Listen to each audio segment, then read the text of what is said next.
He is so dangerous. To the people, to everything. We should just kill him. And no shade, I don't care how nice the coloniser's son is, he must be expelled. It's this, It's deep. and you're listening to It's Really That Deep. We have takes on everything you're watching.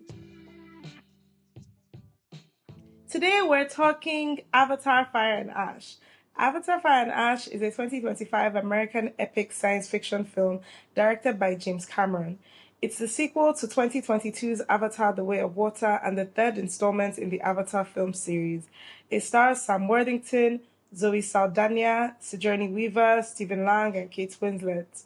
Follows the human-turned Na'vi Jake Sully and his family in the planet Pandora as they face the combined threats of the human RDA forces and the Mangkwan, a tribe of warmongering collaborationist Na'vi.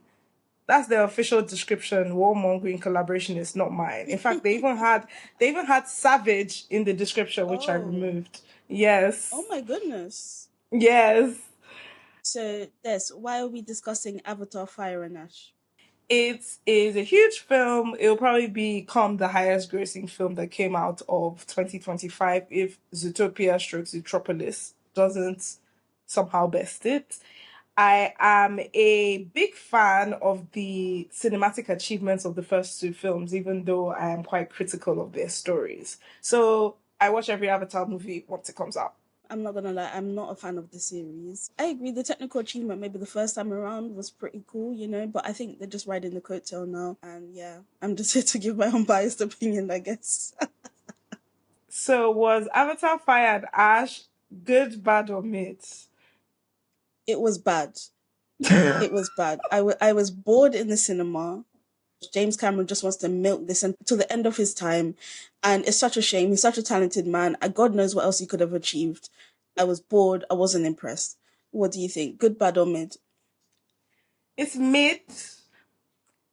I understand why people would think it's bad. And there were moments I was like, it's bad. But because I actually love the two lead performances from Sam Worthington and Zoe Saldaña, I can't call it a bad film.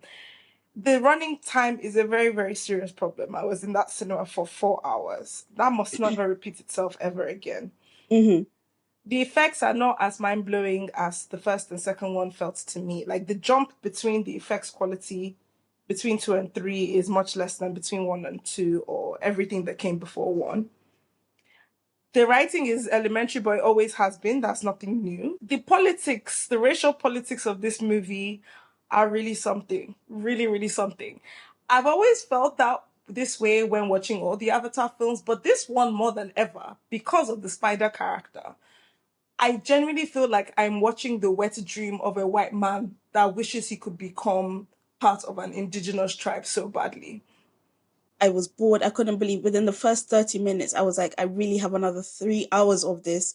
I even watched it in 3D. So, I watched it in the intended format. I thought we all agreed that we're going to leave 3D behind.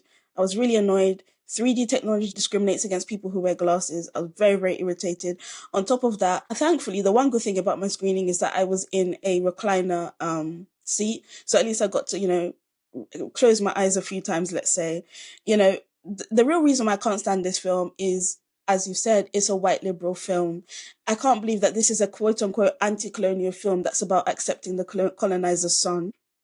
Another thing about this film is it randomly gets very, very freaky. And I know exactly why that is, and I'll get into it in the review. But yeah, it randomly gets very freaky, and I'm like, hold on, guys, isn't this supposed to be a kid's movie? Oh, clearly not. What's supposed to draw you in about this film is the technical achievement, and for me, I just think there's nothing more for me to see here. And then on top of that, there was no plot to keep me interested, so it really was bad for me. I wasn't interested. Let's talk about the narrative of Avatar Fire and Ash. In the first act of Avatar Fire and Ash, we meet Jake Sully and his family who are grappling with grief after the loss of their son in the last film. Neytiri has developed a hatred towards humans. And then they decide that Spider has to be returned to the human camp because he's too much of a danger to himself and to them by being there. But the ship convoy that's supposed to return him back to the human camp is ambushed by the volcano-dwelling Mangkwan tribe and a Na'vi tribe who reject Awa, led by their matriarch Varang. So a whole battle ensues. Different people get kidnapped and lost, and Spider almost loses his life because his air mask essentially runs out of oxygen. But Kiri helps Spider gain the ability to breathe Pandora's atmosphere through some kind of connection she has with Awa and the other organisms and stuff like that. Dee, what did you think about Act 1 of Avatar Fire and Ash? And also, have you watched the first two movies? Yes, but just like this film, I've forgotten them. I'll be forgetting this film in one business day. So well done to you for breaking this down into acts, by the way, because I don't think this is a coherent plot. So well done. That's a good achievement.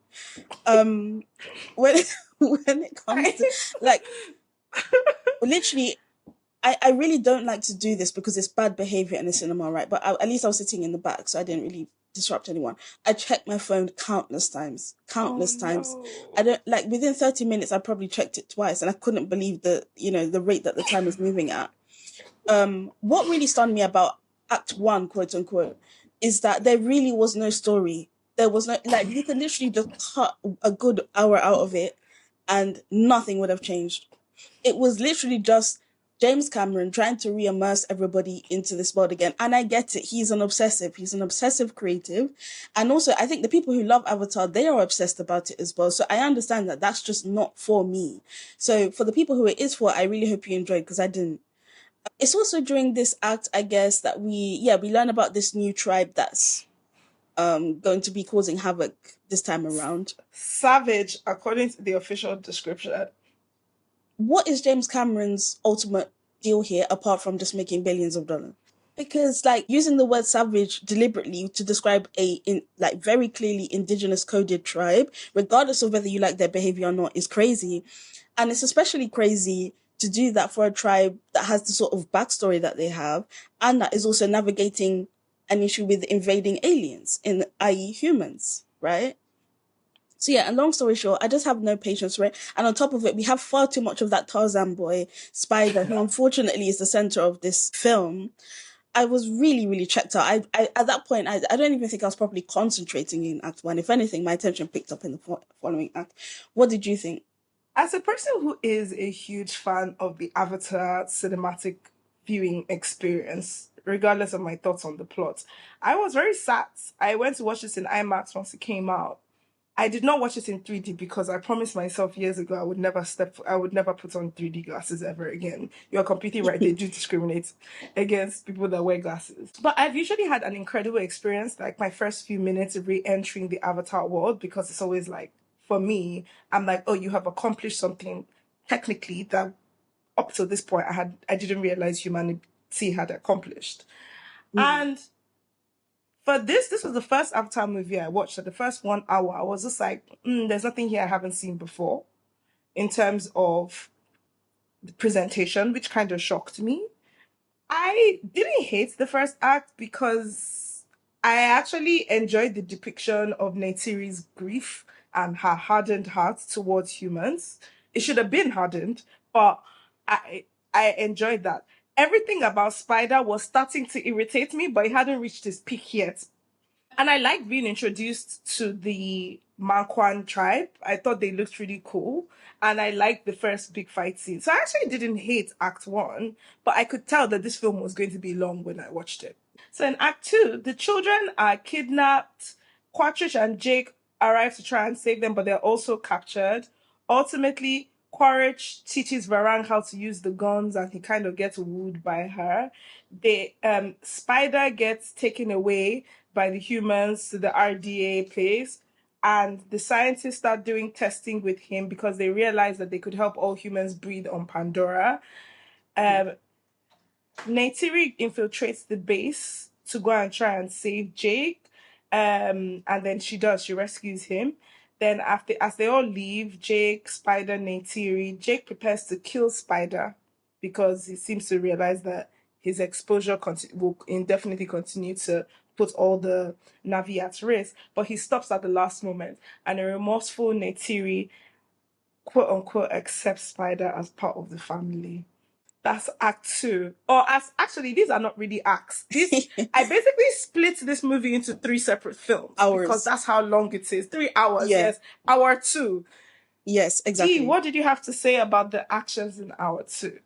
This is the act that probably intrigued me the most when it comes to the flimsy plot, what there was of a plot, and yet it's still the act that irritated me the most. And I'm saying this as someone who comes from a background of a colonized people, if you like. I've even seen Zoe Saldaña, and very crucially, I've seen James Cameron say that Neytiri is a racist. I find that to be wholly problematic. In this act, we see that the film is trying to explain to us, or trying to convince me, that Neytiri is wrong for having her feelings about, first of all, not wanting Spider to be around her family because he presents a risk, and two, having issues with humans. Now, my issue with this is that, of course, she was right. You know, even the film's conclusion implies that she's right, in my opinion. And yet still, we're with Jake trying to kill Spider, and we see him taking up the knife. We're supposed to be feeling some sort of way for Spider, and no shade. I don't care how nice the coloniser's son is, he must be expelled. That's the only way to approach it. So, I think Act 2 didn't work for me, but at least it gave me something to play with. What did you think? I'm telling you, Act 2 is simultaneously the most nonsensical part of the film, but also still for me the best part of the film. Because at least I felt like we were building up to something of a climax, because I lost track of time. So I was so sure by the time we were approaching the end of Act 2 that surely this is the end of the film. So it didn't cross my mind for a second that we could possibly still have 1 hour in front of us. So even though there was nonsense going on racially, politically, at least I still felt that, okay, well, we're building up to something. I enjoyed the sequence of Jake getting arrested and his little fake tribunal, and Neytiri coming to break him out. I enjoyed all of that. So, and I was like, okay, this is a cool, fun way to conclude this film, and we get ready for Avatar 4. Only for me to realize that this was just the beginning. Everything involving Spider in this whole second hour of this film was such nonsense, and I could not believe how much hours of my time we were dedicating to this white dreadlock boy. I could not believe it. I could not believe it. Coloniser's son. And the crazy thing about the way the Avatar films are made is to include a human in the scenes with the Na'vi continuously actually makes filming and editing much more complicated than when it's just all the Na'vi alone. Because when it's all the Na'vi, it's all the actors in the performance capture equipment, and they know they're building around it. But the moment you have a human actor interacting with the fake avatars, I can only imagine how many layers of complexity that adds to the lights, the shadow, the interactions, the voice capture, all of that. So for it to be happening, it needs to be worth it. Was it worth it? No. Literally, there were times I was like, this feels like something I would watch on Nickelodeon 15 years ago. Like, whenever he was on screen, there was something about the mishmash of textures, maybe, that wasn't working in my brain. It was literally making it look cheap. And I know this is not a cheap project. When we get to the end of Act 2, and Jake finally realizes that, okay, maybe I need to sacrifice him, and we have this whole Abraham and Isaac moment, a very, biblical moment. I was just looking I was like, is James Cameron going to be brave enough to do what needs to be done? I knew he wouldn't be, but for a brief second, because again, remember, I thought this was the climax of the film. I was like, is he going to do it? That would be the most interesting thing they've ever done in these films.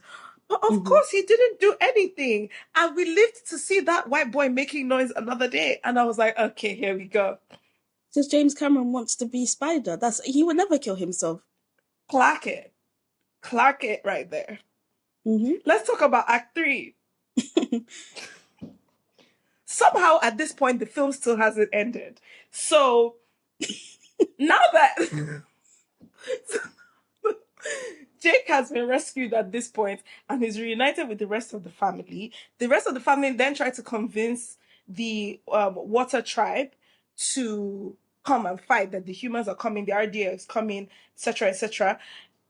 As part of this convincing process, one of the sons then brings his former whale friend, who had been excommunicated for reasons in the second movie that I don't recall, and they have a whale tribunal completely unironically. And long story short, they convince the elders from the Tulkun water tribe to reconsider, then Kiri is trying to communicate with Awa to come and help them. And with Spider and Took's help, she finally gets to communicate with them. We actually see a glimpse of Awa. A big battle happens. They have some losses, but ultimately they manage to kind of vanquish the RDA fleet that comes towards them. After the battle, Spider and the Metcalina clan members connect to the underwater spirit trees where he meets all the deceased Navi. Kiri then introduces Spider to her mother, Grace, and they initiate him into the Navi people. And this is actually how this film ends. What are your thoughts on Act 3, aka Hour 3? I checked out again. Like, I think what surprised me was the completely egregious action scenes. I know that's a big part of the film, but it was literally like, sometimes there were just action scenes to have action scenes. And it's like, okay, you know, this is clearly is not for me again. I will say this, I think in terms of the scenes, actually, like, in terms of like the visuals, there were quite a few of them are in Act 3 actually. I think there were some scenes by the water which were really nice, and of course I like the underwater scenes where they're interacting with spirit trees. In terms of what's going on with Spider and like the main plot, I would actually say this film is making colonial arguments. It's literally making the case for colonialism now. I had just come back from South Africa, right? And I was immersing myself in their colonial history, right? So it was a very sensitive topic for me at the time. And, you know, seeing someone in what is probably the biggest film event of the year, basically making the case that, oh, but you know, you have to accept the coloniser's son because he's a nice boy. Wasn't working for me. I didn't actually care for the arguments being made. What did you think? Hour 3, I lost a lot of patience with this film. I barely had any, but this was the first time watching an Avatar film that I wanted to stand up and leave, which has never happened to me before. Because... yeah, that has never ever happened to me before, because usually I'm so bedazzled by the technical spectacle that I will be compelled to stay in that IMAX theater. This is the first time that ever happened to me, and that kind of shocked me. I was like, oh, okay. And I think the reason that was the case for this Act 3 in particular is because Act 3 is almost exactly a rehash of Avatar: Way of Water. And that was a real serious problem to me, because I was like, we've done this before. We've seen this fight with these same characters before. That was the reason that the second hour was almost passable to me, was we hadn't seen the Navi having to break Jake out of the human camps before. So that was at least a bit different. But this third act was just Avatar: Way of Water's main action sequence all over again. So even though technically it looked fine, and I did like some of the underwater shots as well, but I was like, I've seen them before. And in Way of Water, the dimensionality of the water tribe opened up our perspective of the Pandora world compared to the first film. In this third film, the time we spend with the Ash tribe does not open up our understanding of Pandora that much more significantly, because we're still spending so much time retreading water, pun intended, that we'd already done in the second film. Everything involving Spider in this third act, I do not care. Every time that boy appears on the scene, I'm just like, let's wrap this up. All those whale politics and the arguments about pacifism being made in the third act as well, versus like, you know, fighting and stuff like that, I just feel they're unsophisticated. Everything involving Kiri and that white boy's love story was deeply disturbing for me to watch, and I'll explain why later. She looked way older than she was, actually. Because Sigourney Weaver, a 70-year-old woman, is playing her. The one thing that still, again, continued to save me is that I genuinely very much enjoyed Sam Worthington and Zoe Saldaña's performances, and I really enjoyed Zoe Saldaña's performance in the third act, and that was kind of the only thing that was holding to me. I also very much enjoyed Una Chaplin, who played Vara. Yeah, she was the standout for me. I didn't care about anyone else. Not just like her acting, but I actually think the technical, physical performance capture she must have done for that character was very impressive. She made me believe this was a creature that actually exists in a really cool way. She was the only person physically acting with her whole body, as far as I'm concerned. Yeah, so I enjoyed that, but other than that, no. And the very ending, the fact that they essentially recreate the ending of the first Avatar movie when Jake gets reborn as an Avatar, but this time even worse because at least in the first movie, when Jake gets reborn as an Avatar, his eyes open as the Avatar. But this time, you're just seeing this little white boy roaming around the blue people. I said enough, enough. Also, the fact that, once again, we didn't actually see evidence that they killed Quaritch. This is the third movie. Again, it might seem like he died. I promise you that man is not dead. I was just like, yeah, no. James, you're running out of ideas. Let's wrap this up. No, he won't, because he's made yet another billion, and he's going to make another billion, and it won't stop. We're in Avatar perpetual hell. Another thing I did really like about Act 3, even I had to pretend I wasn't seeing Spider in the scene with them. I was quite taken aback by the glimpse we got of Awa. I didn't think that was going to happen. I didn't think Awa was a physical being, and there's actually still some debate on what exactly are they even actually seeing there. It might be almost like a projection of her own image onto herself in her consciousness or whatever. But I did have a bit of a cinema moment when she turns around slightly, and I'm like, what is that? And then I was like, oh my God, they're showing Awa. That kind of like, I had a bit of like, oh. But that was the only time really in the whole film I felt that. Let's talk about the themes of Avatar Fire and Ash. Dee, I know you've been itching to get into how this film addresses colonialism. So go. Again, this is a quote-unquote anti-colonial film that is ultimately about accepting the colonizer's son, because apparently the colonizer's son is more important than the longevity of your community. Why? Because you're a poorly written indigenous coded character written by a white liberal man who didn't involve any indigenous people when writing this film. Don't forget, a white Australian man. Australian? Isn't he Canadian? Yes. Oh, is he Canadian? Yeah, he's Canadian. I'm sorry. Which is even worse. Well, actually, it's on the same level, right? They're flirting with similar territory. I'm not going to say there hasn't been any cultural input, because, you know, to be fair, there aren't many indigenous actors in this film, actually, which is one of my big problems with it. But there are some who are very vocal about the fact that they wanted to bring elements of their real life experiences to this project. I think my issue is whatever indigenous people or maybe people from former colonized countries have brought to this project, I highly suspect that James Cameron has been overriding it and that no one's telling this man no. So as someone who is very sympathetic to the theme of colonialism, and I would love to see this explored properly. And what really annoys me is, like, I think this film would be a fantastic vehicle to actually have the nitty-gritty conversations. As you said, I probably would have been more impressed if Jake did kill Spider, right? But it's so obvious that James Cameron just isn't willing to have that conversation. And it just leads me to conclude once again that this film is not about what he says it is about. It's not actually about exploring colonialism. It's not actually about trying to empower people of indigenous backgrounds or people living on territories that are being seized ultimately for capitalist endeavors. This is really about James Cameron and his obsession. And this is just a vehicle for him to explore that.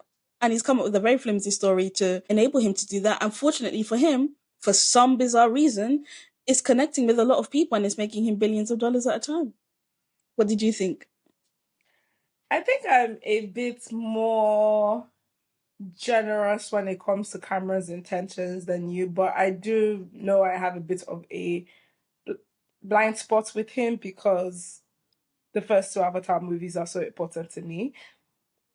You're not wrong in that the politics of this film on colonialism are crazy and wild, and a white liberal man who is obsessed with the concept of being embraced by indigenous people's wet dream. That is what's been from the first film, but this time it just got way more egregious because of the Spider character being so front and center. I don't really have much else to say. I don't disagree with you. I've been able to enjoy it, the technical part more, and now that I don't, it's just like there's just a lot less to hold on to. Cameron, I don't know. Sometimes I think, is this man just like a white Tyler Perry with $1 billion? Because I very much get the impression when I'm watching some of these scenes, especially like things like the Whale Tribunal, I'm like, this man is in a room by himself writing this stuff. maybe with an AI. And there's nobody else involved in this process. Yes. Like, there's no way there's any peer review involved in what I'm hearing. And also the narration that you hear in the film, because I think it's the son that's narrating in Fire and Ash, a terrible decision. It just makes an already too simplistic script feel even more simplistic. They're explaining everything to you for something that's already so simple. You don't need to explain it. I know you guys need to make $2 billion, so you need every family to come and watch it. I think families and kids can get it, guys. You don't actually need to spoon feed it to this much detail. Yeah, on the colonialism, I was just like, yeah, simplistic stuff, basic stuff. D, is Neytiri a racist in Avatar Fire and Ash? No, of course not. It's perfectly reasonable to be angry at the group of people who are oppressing your people daily, who killed your children, who are taking your land on a daily basis. I was stunned by how they've talked about it since then, and this whole concept of Neytiri being a racist and how outrageous it is that she hates her oppressor after they've murdered her child and are actively trying to murder the rest of her family and community. I feel like, what's going on here? But what's really important about that is that both James Cameron and Zoe Saldaña have been they're on the record saying that Neytiri is a racist. I find it particularly wild for James Cameron to say that. Zoe Saldaña she can't really do anything to shock me these days. This is a woman who's been very explicit about the fact that she doesn't identify as Black. This is a woman, even though to me, well, it's up to you, race is ultimately about phenotype, right? In my context, she looks like a Black woman. And even though she's been explicit about not identifying as Black, she's been more than happy to put herself in roles that very clearly involve someone who is Black. So I don't really trust her when it comes to these sorts of topics anyway. And by the way, she's getting a lot of pushback for those comments. What I find more surprising is that James Cameron isn't getting the same pushback, because I'm like, you're a white man. And how dare you, basically? How dare you say that? How dare you? Because he's basically saying that a woman who is coded as Indigenous, right? And of course, in the real world, we have all the nasty context around the world of various Indigenous peoples who have lost their land, right? And this film seems to be simultaneously saying to them that you guys didn't fight enough. And in fact, he's even been on record saying that maybe this is what the world would look like if Indigenous people only fought harder. So you can't simultaneously say that, but then condemn Neytiri for being angry about the fact that these people are taking over her land. And something else I find interesting about this film is that they use the term pink skins very explicitly, right? And it's a reminder that James Cameron has made the deliberate choice to make the humans only pale skins, people who are presenting as white. And that's a deliberate choice. So for me, as somebody who's a Black person who comes from a background of people who were not only colonized, but also enslaved by white people, I don't take it very lightly when, I don't care if it's James Cameron, Zoe Saldaña, some random on the internet, implies that somebody who's been colonized, somebody who's basically going to be enslaved, is wrong for hating their oppressor. Were my ancestors wrong for hating our oppressors? On the subject of the pink skins and all the human invaders all being white, another layer of white that's interesting is that that's such a simplistic way of viewing how the US Army and Navy tends to be. Right. Black people and people of color are overrepresented in the armed forces in the US partly because of economic reasons. Yep. Mm-hmm.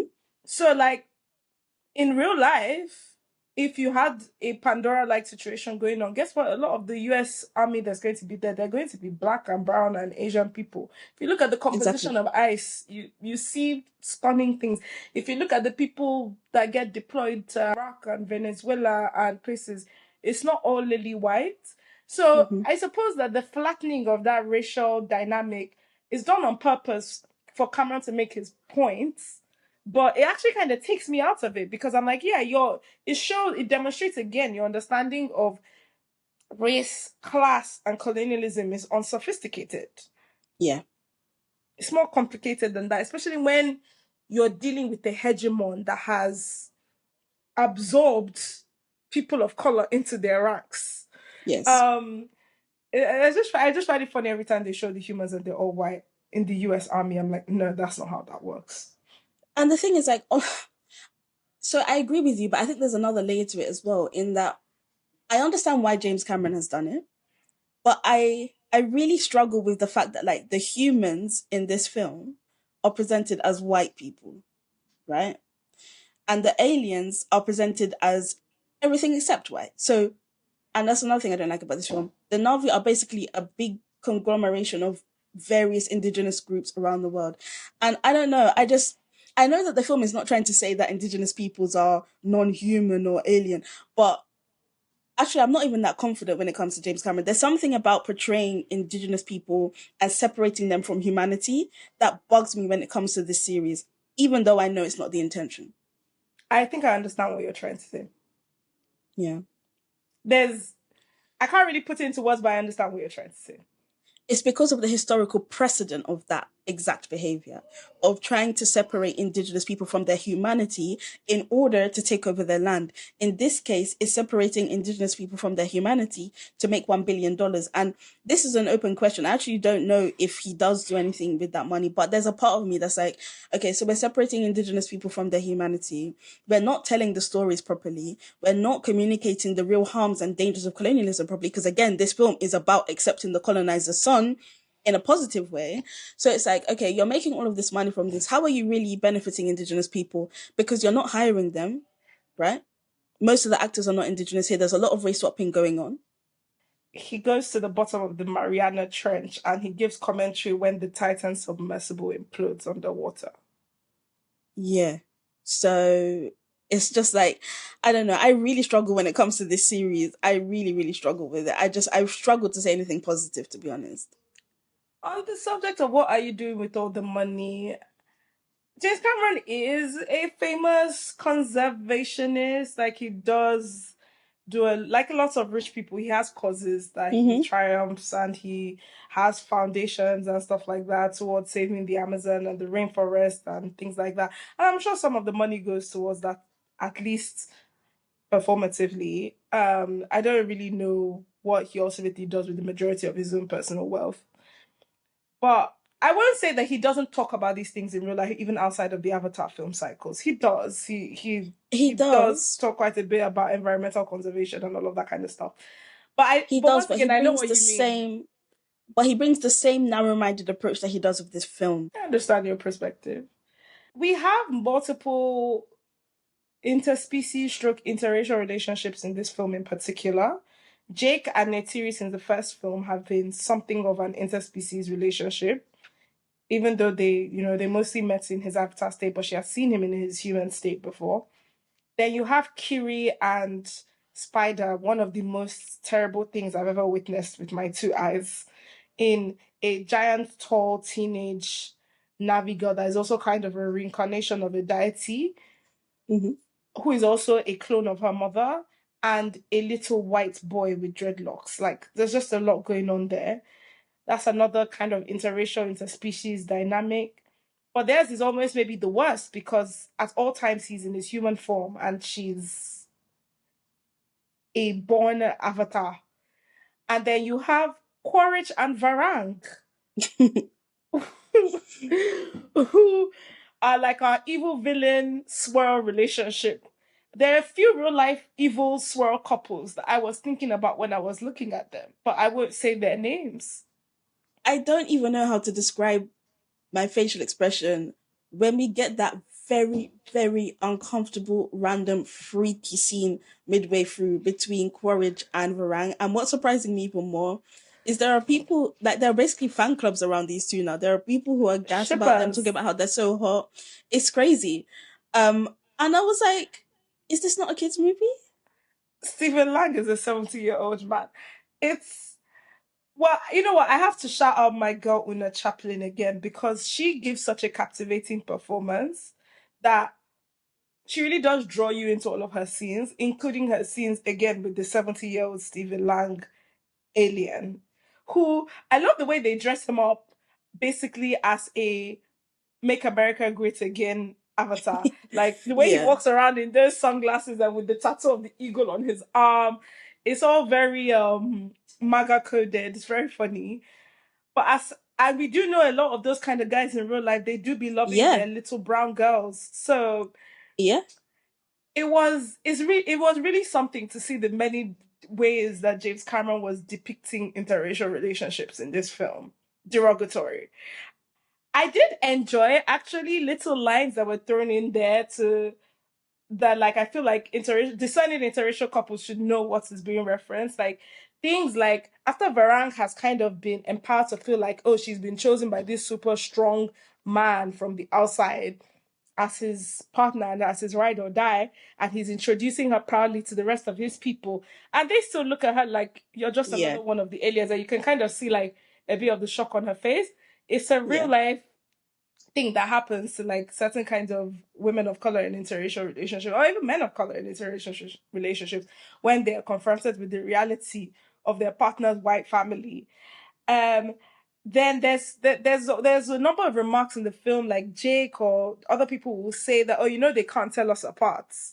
Those kind of things that I was like, okay, I see what you're doing there. That's kind of amusing. But again, it's all still sitting on top of some really questionable sexual fetishism, if I would say so. Explicitly as well. James Cameron has been very open about it, I would say.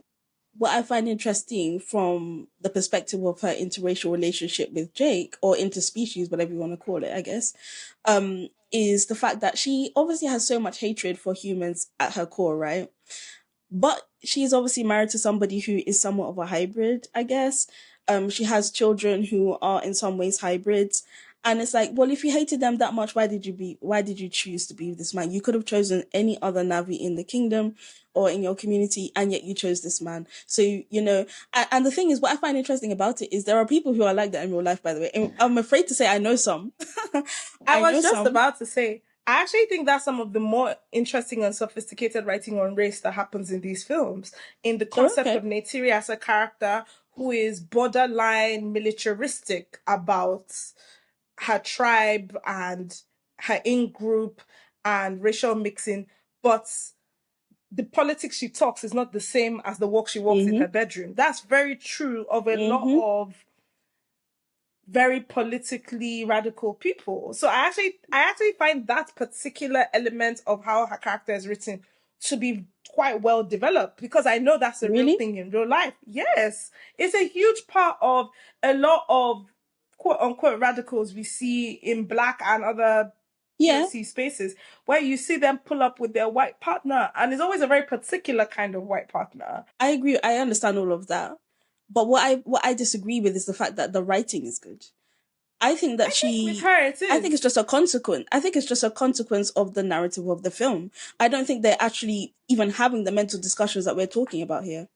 I see. The reason I would have agreed with you for the first two movies, the reason I disagree for this third movie is because they go into the little things of like, when you look at our children, when you see how their hands are, when you see their face, when you see the way they think, are you thinking about the human side of their DNA and stuff like that? I do think there's a bit of intentionality in that, and it makes me think about conversations you hear people having about what it means to have a child that is not the same race as you phenotypically. I get what you're saying, that is a product of the story they're trying to tell in the film, but because I give James Cameron's non-existent writer room zero. I think they put so little thought into anything. I feel like when I do hear something like that, I'm like, I don't think you could have completely accidentally stumbled into that. You had to have had one or two brain cells rub together before you wrote those lines. But I understand why you would feel like, nah. Also, again, I enjoyed the Neytiri performance by Zoe Saldaña in this film very much. So I think maybe that's also adding to my appreciation of that storyline. But it's ironic because I think that's interesting. I personally think Zoe plays the concept of Neytiri hating white people quite well, which is why I don't understand why she can't comprehend why that makes sense as a character. But anyway. So I actually think I may be biased in the other way, in the sense that because I know it's Zoe Saldaña behind the screen, and because I know her comments about Blackness, and because I know that she has, well, I don't even know if you'd say their children are biracial, let's just say they're multiracial, I don't trust her, and I don't trust James Cameron. So for me, I'm just like, I know you guys don't have the range. And also, I do feel like if they wanted to actually explore that, which it would be a fascinating thing to explore in the context of this film, I think that there are more interesting ways they could have explored that. And I think that's the sort of thing that it would have been nice for them to just subtly show us before we have this like exposition back and forth between the two, and it just feels like something that's just thrown in as like an afterthought, honestly. But I get where you're coming from as well. The Avatar movies have always dealt with spirituality as a demonstration of culture because the films show the Na'vi broadly being a collectivist culture, not just in terms of how they live their life, in terms of how they organize each other around food or childcare or whatever, but that they are quite literally all connected to each other and to the environment through this like mycelium network that is centered around Awa, which is their deity. Different people have interpreted what this is supposed to mean and the whole Awa concept as something like a Gaia concept way of viewing the earth. And other people have interpreted it as a literal physical being that they are worshipping. I think I used to fall more in the abstract camp with the first two films, and I kind of like that because I'm a person who is very cynical about organized and Abrahamic religion. But I also understand that human beings are always going to wonder about why they're here, and beings or conscious beings in general are always going to be curious about their spirituality. So the religions I tend to be more comfortable with are the ones that just generally seem to just appreciate the environment and what connects them to it rather than forming individual deities and dogma. However, with the third film, there's a lot more personification of Awa because they're exploring the concept that Kiri is a human embodiment, almost a reincarnation, almost a Buddha-like figure of Awa. And at the end of the film, alongside a white boy with dreadlocks, she goes into this, hyper conscious space to try and plead with Awa. And we see this image, this Stanley Kubrick 2001 A Space Odyssey-esque image of a figure that she believes to be Awa turning her head slightly to look at her. And that's one of my favorite moments of the film. And I was very shocked when I saw it because for some reason I had never pictured in my head that Awa was a literal Navi looking person. I just thought it was like some spiritual entity energy kind of thing. I've been thinking about what are we supposed to interpret for that scene. That is that literally what all three of them are seeing, or is that what Kiri thinks Awa would look like? I've heard some people say that what Kiri is seeing is herself, and that if you study the profile, it looks like the features of Sigourney Weaver, who plays Kiri and who they do performance capture as Kiri. And I've even heard some people say there's certain things about what you're seeing from her profile that the pure-blooded Navi don't have. So it can't be a pure Navi Awa that she's looking at, and it has to be some kind of mental image she has of herself that she's seeing. I've also heard some people say that what Spider and what the baby that with her are seeing is not what she's seeing. Like everybody's seeing their own version of Awa. Anyway, these kind of concepts have always just been interesting to me, and it's kind of the only thing I kind of care about at this point, seeing what the final movies are going to try and get closure on, if we ever do. The concept also of what consciousness is in the Avatar films is something that I've always been curious about as well. And this film kind of dances around it in that when, for example, Quaritch is trying to plead with Spider, that I'm your father, Spider says stuff like, my father is dead. And at some point, Jake, when he's trying to convince Quaritch to open up his third eye, and he keeps on reiterating to him that Quaritch is dead, that you're a new being. And I've always wondered that what are they actually saying the avatars are? Are they a continuation of those individuals, or did those people die and were deceased and do not exist anymore? And these are separate individuals. Like, could two of these individuals exist at the same time? Could you have a Jake Sully and Jake the Avatar walking around right beside each other? These films don't seem that interested in actually exploring it properly on a metaphysical level, which is a pity because these are the kind of things that actually do interesting. Does Avatar pass the Bechdel test? Yes, it does. We have several scenes of Neytiri interacting with other women, including Ronald, who Kate Winslet plays, the pregnant free diver from the tribe. We also see her interacting with Varang, who is her op. She also interacts with Kiri several times, and they all talk about different things. They talk about Ewa, they talk about their fights to save each other. In the case of Ronald, Neytiri and her talk about their babies and the grieving process. Actually, I'm not sure if her and Varang properly talk. Okay, they do, because when she comes They to do. save Jake, they have a little back and forth before they start But aren't they tussling. talking about a man though? So maybe that doesn't count. No, but I feel like even aside from them talking specifically about a man and where is Jake, there's a bit of like, I don't fuck with you conversation that happens between the two of them. But either way, even if it doesn't pass through that pathway, it definitely passes through Neytiri and Ronald talking. I'm not sure if the previous films all pass, but this one does.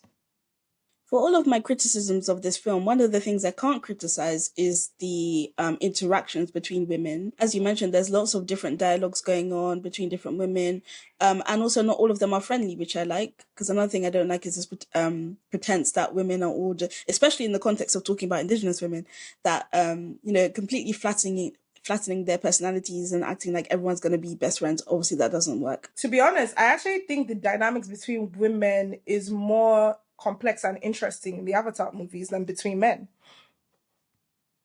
In this one. I would agree with that, actually. Yeah, I agree with that. My standout character of the whole film, again, as you can tell, I don't really like it, but my favorite person is Varang. I like the fact that she's vicious. I like the fact that she's chaotic. I like the fact that she's also somehow very easily seduced, because I don't know why she was suddenly so gassed by porridge. Why is she thirsting over this 70-year-old white man like this? The same way how the other human ladies are thirsting over him. So poor woman, apparently she had no defenses. I also really like the weird dynamic between Neytiri and Rona as well. And there was something about the scene where Rona gives birth, and when Neytiri just puts her leg up and she's like, listen, just push. There was something about that which was just so funny. And I would say that, like, I've probably seen women that would do something like that in real life. Like, women who are like, listen, I don't fuck with you, but listen, you need to get your baby out. I don't want you to die. At the end of the day, we need to fight these colonizers, so let's go. There was something about that I actually really did like. I liked it too. The CGI for that baby was very suspicious, which is crazy considering how much time they spend on the CGI for everything else. But I don't know why that baby was looking like that. It was giving very much Wicked for good. But yeah, I also like the birth scene. I thought it was a bit unnecessary for Ronald to die. But yeah, I liked it. I will say Kiri, again, now that we found out that she's a deity, I actually don't know what to say about her gender, but let's just say that she's a woman for the purpose of this review. Well, actually, is she a woman, considering she's kind of a teenager, but she's also a clone of a grown adult woman, and she's voiced by a 70-year-old woman? Yeah, but let's just say she counts for now. Again, lots of stuff going on in this film. I'm not gonna lie, I didn't like her character. I found her to be poorly written. She's boring, surface level, and I get it that Sigourney Weaver is obviously an older woman, but like, I shouldn't have felt the uncomfortable nature of the relationship between Kiri and Spider as a consumer watching these like animated objects, and I did. I still felt uncomfortable, so that didn't work for me. Let's talk about the filmmaker for this film and who made this segment. We've had a lot of thoughts about James Cameron, but I think it would be great, Dee, for you to really dive in to this man, why he makes these films, his relationships with these characters, including and especially the female Na'vi characters, and what you think it reveals about his inner thoughts. As much as I want to give this film some credit and give it a fair chance when it comes to narrative and stuff like that, I just can't, because I've seen James Cameron's comments about his approach to especially the female characters in this film, yeah? So, in fact, my bigger issue, I would say actually, is the fact that this is a film that, in his words, is trying to talk about colonialism, right? And what Indigenous people lose when colonizers come in and they successfully take over land, right? And for me, that's all well and fine. But James Cameron is a white Canadian man, and he should have gotten input from people who have that lived experience. And as I've spoken about, there are a few actors in this film who are, I believe they're of Maori descent. But again, it's like this film is drawing from so many different Indigenous cultures, evidently. And why wouldn't you? I genuinely don't know. Like, if you know these films are making billions of dollars, why wouldn't you just get that input? It's really, really bizarre for me that he's apparently choosing not to do so. And even if he is getting the input, he's clearly overriding it, because this film just feels so off for many of us who are from colonized backgrounds. And I think what feels almost meta about this is that something that never fails to amaze me is the way how certain white people will be very happy to tell the stories of people from other parts of the world without consulting them. And it's like they've never stopped to ask themselves, am I the right person to tell this story? Am I the right person to tell the story without input as well? Right? So right off the bat, I have issues with this film. But then there's another layer to it around what he has said about how he has animated the female characters in this film. Now, it's worth pointing out, obviously, the Na'vi, they're not humans, right? They're not mammals. They're a different species. But of course, the way how they look physically is so clear that they have been designed to get the attention of these weird kind of like people who are attracted to humanoid looking things. And James Cameron has even explicitly said, Did you right? say furries? Yeah, basically. Well, actually, it's not quite the same. During his interview with Playboy, he was asked, how much did you get into celebrating your movie's heroine's hotness? And he says, right from the beginning, I said she's got to have tits, even though that makes no sense because of her race. The Na'vi aren't placental mammals. But he basically goes on to say that in order for the film to be interesting and in order for people to care about the story, the women have to be hot. But hold on 1 second. Hold on. But you said that he said that even though they're not placental animals, did we not see Correct. the childbirth? And it was giving mammalian childbirth? Anything to make the women attractive, apparently. So they have breasts but no nipples. I guess, at this point. They have, and what I find, like, because obviously we can laugh and joke about this, right? But there is a very serious issue here in that this is sitting on top of a history of Indigenous people and Indigenous women in particular, and women from colonized regions literally being sexualized and fetishized by colonizers. And here comes this white man making a movie, quote unquote, about anti-colonialism. And he's literally coming to tell us that I have to make these indigenous coded women attractive and give literally falsify breasts on them in order to keep the attention of my audience and so that they can actually care about the plight of these women. That's a horrific message, in my opinion. I don't care for that at all. And I'm just not impressed. Whew. Should we talk about the perhaps, shall I say, freaky nature of some of the things that are happening in this film? How do you feel about how this film handles sexuality and attraction with the characters, especially when Na'vi women are involved, Avatar or not Avatar? So in this film, obviously that mostly pertains to Varang, right? I can't really, well, there's Varang and technically, when it comes to Kiri, I just found that whole situation weird. I didn't see any chemistry between them. It was all rubbish to me. So that one doesn't really apply. What I will say with the Varang Quaritch weird scene is, on the one hand, I was like, well, damn. Because remember, we just watched Wicked and there was zero chemistry between two, I would say, very attractive people in real life. So I'm like, how the hell is this animated film able to show me more chemistry than those two? But I'm going to leave that one alone. I'm so interested to see what the performance capture was like between Stephen Lang and Una Chaplin for those scenes between Courage and Varang. Because both actors really, first of all, they must have chemistry tested well. But what does it mean to chemistry test well? And then to be performing with all the random dots on your face and the colored tubes. And it translates very well by the time you're rendered into giant 3D blue creatures. It's very interesting. I think that's a sign of the very good acting from both of them as well, by the way. But yeah, so on the one hand, look, I will concede I saw the chemistry. It was a very tense scene. On the other hand, Varang is ultimately a priestess for her tribe, right? She's a very important woman. And Quaritch he's a colonizer.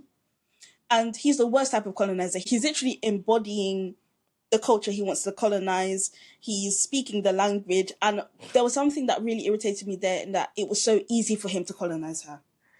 Remember, as the film keeps going on, he keeps on appearing more and more ethnic each time you see him. Yeah. Every other scene that you see him, he has added more red face paint. He's put in some liner. He's added some you know, animal or plant material to his outfit. He's removed more of his clothes. He's taken off the bulletproof vest and the sunglasses. And it just keeps on getting progressively more and more dramatic up to a point, a quite comical point where he walks into one of the labs, like in the human camp, and is in full, like, all the way, he's gone all the way. He's been lost to his babe's tribe. And all the white people are just looking at him like, what's going on here? Yeah.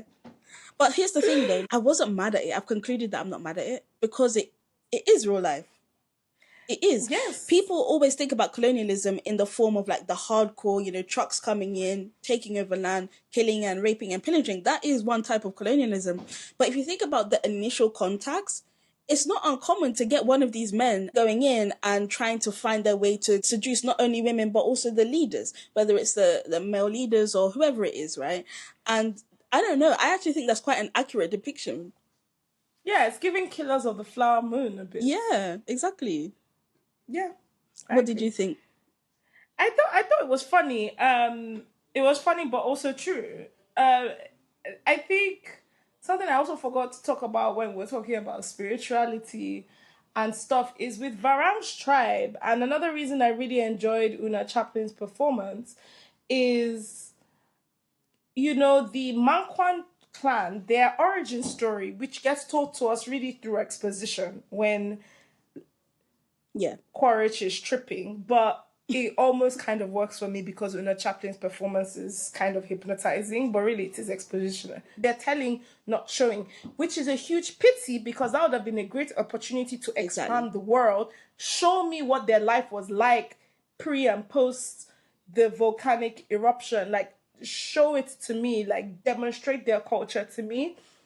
Understanding why that tribe has become so cynical towards Awa and the other tribes that make up Pandora, it makes sense to me. It is true to life for what happens with real cultures in the world. And I actually kind of found it interesting. If anything, I wanted to understand it more. Unfortunately, apart from Varang, we don't get any of the rest of the Mangkwan fleshed out. We don't really get to see how she interacts with them properly or how they interact with each other. So we don't understand it. Whereas like in Way of Water, you got to meet different members of the Water clan and see how they engage with each other and the differences between their personalities. We did have that moment in the initial fight scene with the Mangkwan when she has that Valhalla Mad Max moment where she shoots an arrow into, I guess for lack of a better word, a suicide bomber who just launches himself. So you can see how devoted they are to anything she does. And that is interesting. But are the writers, are the filmmakers actually that interested in it? Or are they just trying to set up a scene where Quaritch and Varang are tripping and things get sexy as they're exchanging backstory? Yeah, because as Cameron has mentioned, hot alien chicks, that's what sells movies apparently. And look, the man's right, apparently. He's not wrong. He's not wrong. It's unfortunate. One final thing I'll say on that front is that when it comes to James Cameron, is it's so obvious that this man is not being told no. And he's not being told no when it comes to writing. He's not being told no when it comes to editing. As we've addressed, this film is far too long. It meanders. I can tell that this film was supposed to be longer. And there were certain times when there were some jump cuts and it was taking me out of the film. I actually don't think that there's a world in which the Avatar movies can get better, in which they can tackle indigenous cultures with more grace, because no one is telling him no.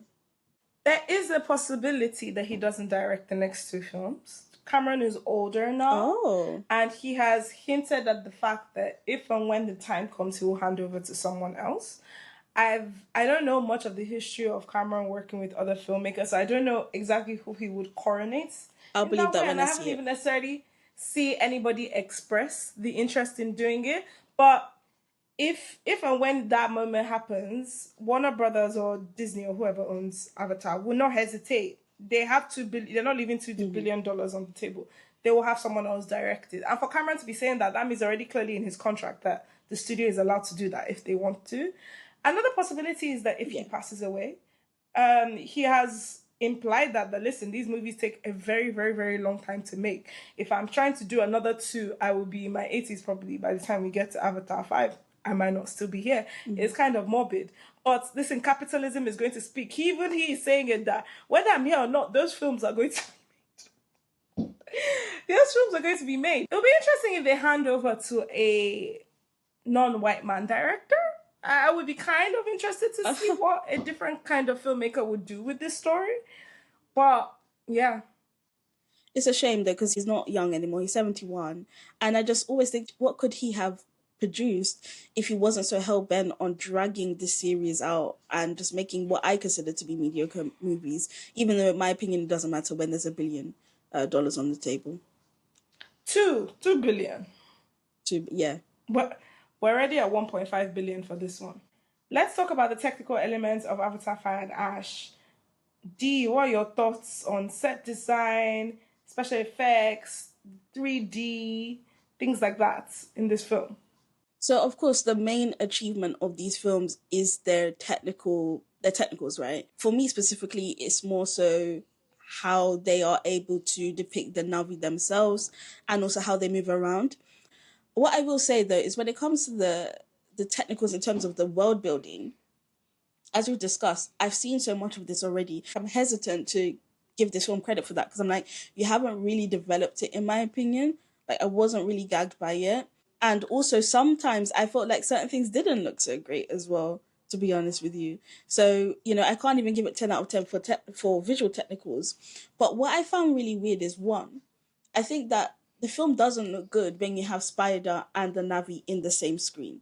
There's something about it that just doesn't work for me as like a visual component. It looks like something literally like what I used to watch in Nickelodeon. Those old school movies where you have like these, no, seriously, and you have the fantasy characters and then you have the humans and it just looks really, really weird. And then also there were times when I was watching this film and I was like, this film looks like something that AI would produce. No shade. And I know that James Cameron didn't use AI. He's been very explicit, at least, about the fact that he doesn't want any AI in his projects. But I literally felt at times that, like, in 5 years' time, there will be a generative AI model where you can put in, I want a movie that looks like this, and it will produce Avatar 3. Less than 5 years. Right? I'm probably already there. I find that to be quite an indictment. And I'm not trying to disrespect any of the artisans or the technical people who worked on this film. I know there are thousands and thousands of people who worked on it. I'm just saying what my experience was. Also, as a former gamer, there were so many times while watching this film, I was like, I feel like I'm playing a video game. In a good way. Not in a good way. It gives role player video game for sure many moments. But the films have always felt like that to me. Especially when you have Jake riding and stuff like that.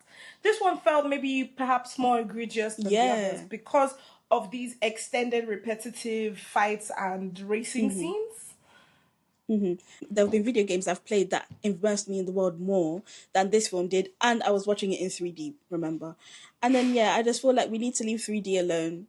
Like, leave it alone. It didn't help. To be honest, halfway through the film, I think I just took the glasses off anyway. It didn't add to the experience for me. Let's let it go. But again, when there's all sorts of gimmicks that can help you to sell a movie, I guess why not go for it? What did you think about the technicals? It was good, but it wasn't significantly better than the first two movies to me, and that was surprising to me because this is the first time I haven't seen a jump between films. The thing you're saying about Uncanny Valley between humans and the Na'vi. So I know you're saying that you were feeling that when you were watching Spider interacting with the Na'vi. Did you feel that way where you were seeing Quaritch as an avatar interacting with the humans back in the human base? Interesting, no. Okay. Interesting, no. And that tells me that they know how to make it look less unsettling, I guess. There's something specifically about the Spider character. I don't know if it was the way how the light was hitting Is it the his dreadlocks? Skin? Is it the dreadlocks? Do you know what I think it is as well? I actually think there's something about the skin textures. I think I know what you're talking about. So this movie, one of the ways how it has adapted from the former movies is that the skin textures are far more high resolution now, right?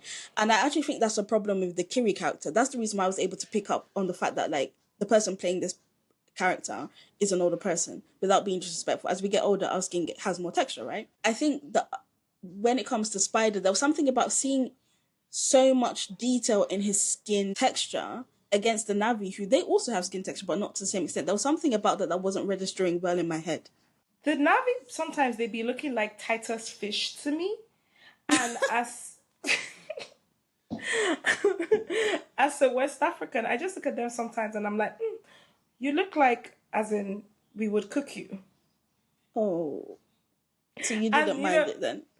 I didn't hate it so much. And, a lot, in the last two movies, many times they're coming in and out of the water. So the water is recently on their skin. So it's glistening. So, again, it's all looking very, very fish-like to me. And I'm like, oh, delicious. So you're hungry. A bit. And you see, if these are the kind of things I'm thinking about, clearly your plot is not compelling me. Exactly. Yeah. While we are here, though, talking about special effects, let's have a quick discussion of some dodgy science here.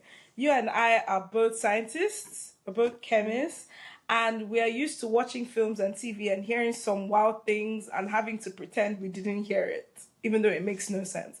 I want to very quickly talk about the whole mycelium taking over Spider's body and the humans. Ridiculous. and the humans reverse engineering it and how, this would pose as a threat. What did that make any sense to you? No. It was obviously a plot device because they were they just needed Spider to be able to breathe suddenly. And it was like, oh, and this is a great way for us to show that Kiri is a deity as well. It was so boring. It was preposterous. Once they were showing that his, breathing mask kept on failing and they were having problems, I was like, okay, this is probably going to lead to how he's eventually going to die or sacrifice himself or something like that. It actually didn't cross my mind that they were going to have the mycelium take over his body and be controlling the oxygen transfer on a cellular level, blah, blah, blah, blah, blah. And that was ridiculous on its own. But then the idea that, after just a few hours of scanning him, and okay, so what they're saying is the mycelium has lined the lining of his respiratory system, and it is coordinating the oxygen exchange, hemoglobin exchange, whatever, respiration for his body, and essentially purifying the air for a human. Mm-hmm. Now that they've seen that, now they can reverse engineer it. Why? How? Are they going to just suddenly take mycelium and just coat the inside of every human being's body? They kept on saying, oh, now they figured out how to reverse engineer. And I'm like, how? How are they going to do that? I didn't realize that they claimed that they had actually figured out how to do it. They pretty much had, that's why, as of the point that Jake and Spider get rescued, I mean, I don't think they had fully figured it out, but they had understood the mechanism that was going on. Okay, and they were ready to start, using that to replicate in the rest of the human beings. They hadn't dispatched out the technology, but the implication in the way the story is being told is they're ready to do it. They're going to be able to do it very soon. It's a matter of time. And then all the humans are going to come and colonize Pandora, led by Elon Musk. Mm-hmm. But all I was thinking is, but how though? You saying that you have done an X-ray and you have seen that the mycelium has coated his lung does not in any way explain how, in any way, you would be able to replicate that. What has happened to Spider is not really a biological thing. It's a mystical thing, because it doesn't biologically make any sense what has happened to him. Mm-hmm. Well, it's the intersection of biology and mysticism, apparently. Apparently. I see. On the subject of things that don't make any sense, I was taught in school that you can't have... Well, there are very rare cases where different species can mate, but when they do mate, they produce sterile children. Yeah, sterile children. To be fair, we don't have evidence yet about whether Jake and Neytiri's children will be able to reproduce yet. Now, D, stop it. Let me stop you right there. Let me stop you right there. That is the case, right? When you're dealing with very closely related species within the same phylum or class. Humans and Navi are not even mammals. When we talk about the concept of interspecies breeding, it's something like a donkey and a horse forming a mule, or a tiger and a lion, both of which are the exact same kind of mammal, mind you. In this case, the Navi are not mammals. They don't. Yeah, but maybe the DNA does a quantum jump between the different planets. Stop it. Stop. It is so preposterous. It's crazy enough between Jake and Neytiri or Varang and courage, but I'll pretend I can overlook that because, okay, maybe the avatars have been created that are such exact copies of Navi that on a molecular level, they've made them possible of reproduction. Let's pretend that's true. But for Spider and Kiri, what's your plan? But to be fair, have they mated yet? I don't think they've mated yet. No, but he started Spider has started growing the kuru in the back of those terrible dreadlocks of his. When I saw that, I actually almost rushed. I couldn't believe that when I saw it. I cracked up. I couldn't believe it. That's when I knew this was James Cameron's fantasy for real. Because I know James Cameron wants to wake up one day and he's having some features that you and I might have just showing up on his body. That's what I took away from that, by the way. That's his fantasy. Yeah. It's biographical. It's his fantasy, basically. Reproduction and fertility is such a difficult thing, even for like exactly matched species. What do you mean Jake and Neytiri are just popping out these babies left, right, and center? Plot device. We need them to do it so that the fourth and the fifth, and God forbid if there's even more in the future, more Avatar movies can come out and more billions can be made, and none of it redistributed to the people that it's talking about. My last question is of the force field, the magnetic force field that is developing, which ultimately sucks and destroys all the humans, ships, and equipment. Upon all the technological advancement that these humans have, they did not notice that was there. Like, how did they even remotely let themselves get anywhere near that thing? Surely they have scanned, analyzed that whole environment a billion times with their state-of-the-art equipment to understand that we should not bring any giant metallic structures anywhere close to this. Or are we supposed to believe that the whales led them close to the vortex against their will? Yeah, I guess the whales outsmarted them. Oh, please. Enough. That's enough. It's just enough. Literally, I think that's a nice way to wrap up. It's enough. Literally, the whole series is enough. Time to wrap up. Des, what would you give Avatar Fire and Ash out of 10? I'll give it a 5.5 out of 10.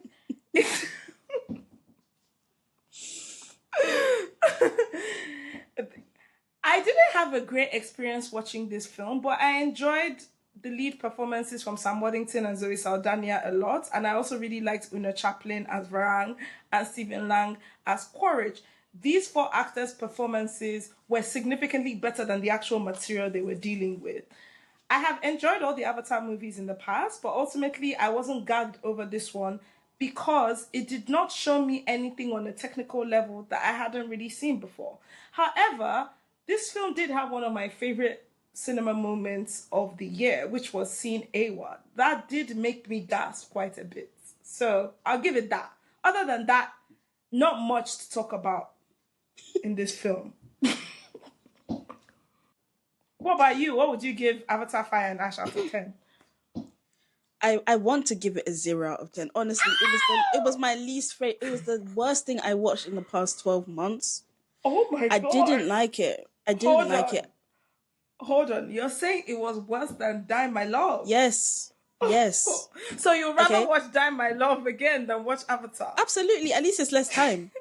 There's less time to suffer. You can probably watch Die My Love 2 times and you'll still be watching Avatar. Exactly. Right?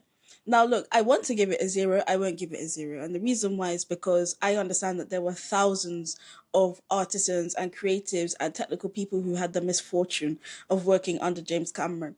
So, I have to give them some credit. And look, as much as I wasn't that gagged by the visuals, I won't lie, it's still better than most animated movies, right?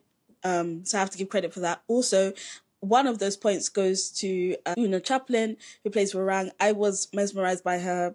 She was my favorite performance. I felt like she was the only person who was fully physically acting with her whole body, the whole walk, the way how she speaks, her facial expressions.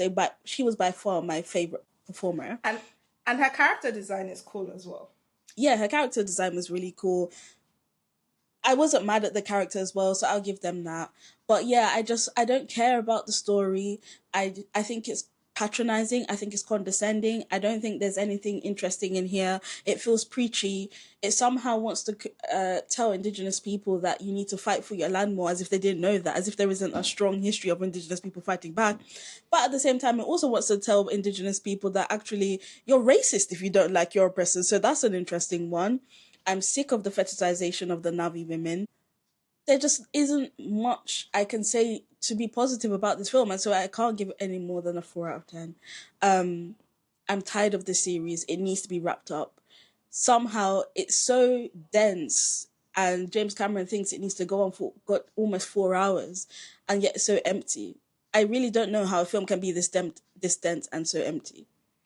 I have a very important thing that I forgot to add, which is that Spider is one of the most despicable characters I have seen in fiction this last year. This film would have immediately gained 2 additional points without changing anything else if you just completely remove that character from the plot.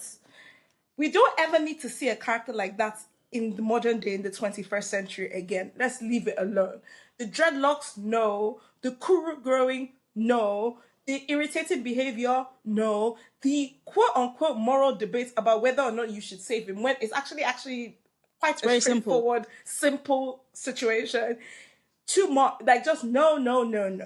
That character, everything about it, and James Cameron's self-insert, it should never repeat itself again. But unfortunately, it will. Yeah, it will, twice. You can't make a quote-unquote anti-colonial film that is ultimately centering the coloniser's son and condemns anyone who doesn't accept him, and ultimately ends with the happy ending, quote-unquote, of the coloniser's son being accepted. Bear in mind, that means almost certainly that they've now put a massive target on their back, and they will not get the humans off of their back. Very interesting. I wasn't feeling it.